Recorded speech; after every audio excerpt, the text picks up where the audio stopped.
Имаме многу дефекти со него. Не се животозагрозувачки, меѓутоа може да направат многу несакани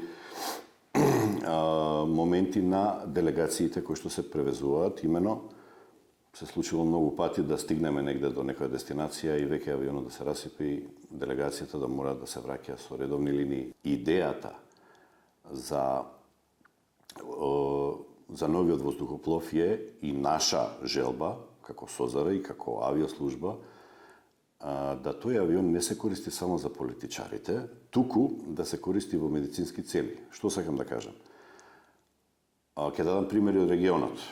Српскиот авион, еден од трите, да кажам, носи деца бесплатно на операции низ Европа, каде што е потребно и каде што не можат српските здравствени услуги да го завршат тоа. Јас сум имал, например, случај да ми се јави родител, детето му имаше карцином на очите и ме молеше да му го превеземе детето во Истанбул хитно. Ние во тој момент немавме никакви услови да го направиме тоа. Замислете за Кочанската трагедија, доаѓаа луѓе, односно доаѓаа држави со своји авиони и ги земаа нашите деца. Можевме ние тука многу исто да учиниме.